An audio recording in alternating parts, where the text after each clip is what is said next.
Mire, hemos sacado muchas enseñanzas.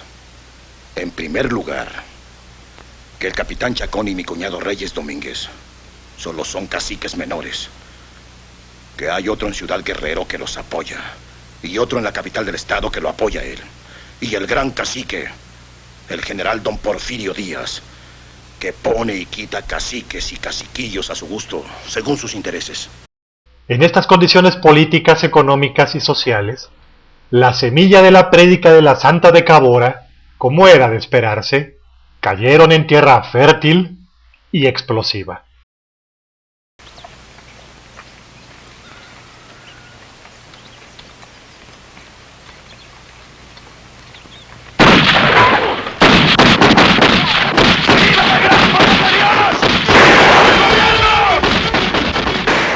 El 7 de diciembre de 1891, con los gritos de ¡Viva el poder de Dios y muere el mal gobierno!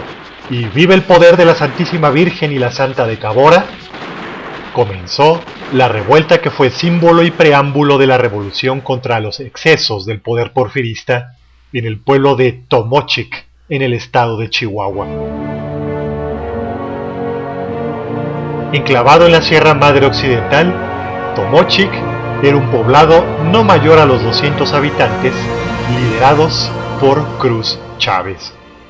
Se nos acusa de fanáticos, y eso es falso.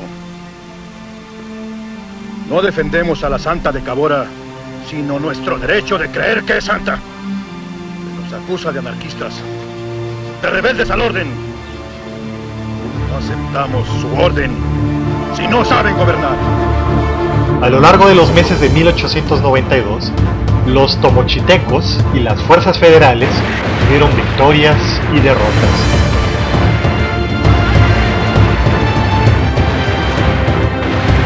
En septiembre de ese año, solo 120 hombres de Tomochic, pero con una extraordinaria puntería, humillaron y derrotaron 2 veces a las fuerzas federales mejor equipadas y preparadas. Los tomochitecos tenían tanto fervor y devoción a la Santa de Cabora que creían que las balas de los federales no los atravesarían.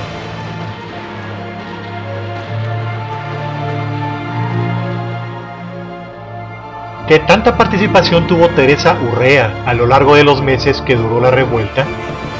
Es difícil saberlo.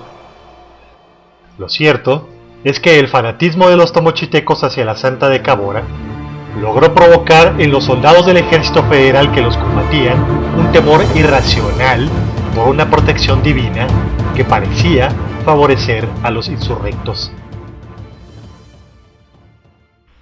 En octubre de 1892, el gobierno federal envió a Tomochic 1.200 soldados para poder aplastar una rebelión de 120 hombres.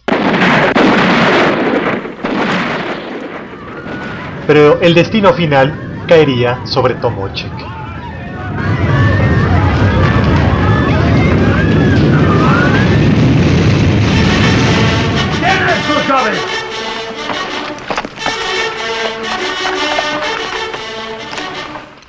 El 22 de octubre de 1892, las tropas arrasaron con el pueblo y sin miramientos asesinaron a los sobrevivientes, incluyendo a su líder, Cruz Chávez.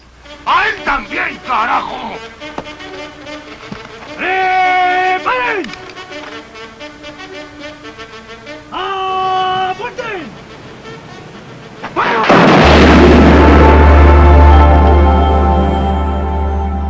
Todos los hombres de Tomochic murieron y sobrevivieron 43 mujeres y 71 niños.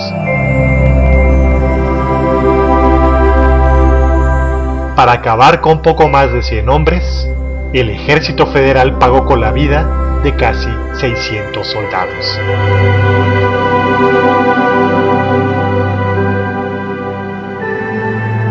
Teresa Urrea fue responsabilizada de las rebeliones y aprendida junto con su padre para ser exiliados ambos a los Estados Unidos.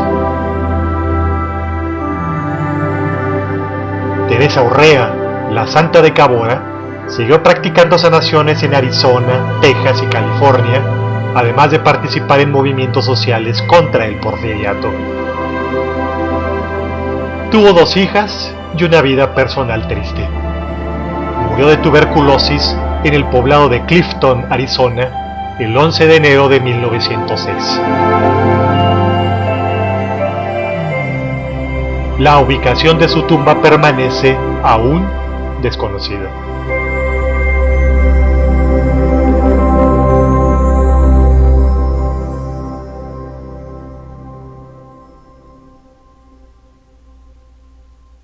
A ojos del gobierno, ya no se tolerarían iluminados o profetas que con sus ideas sobre la trascendencia cuestionaran al régimen y alteraran el orden público.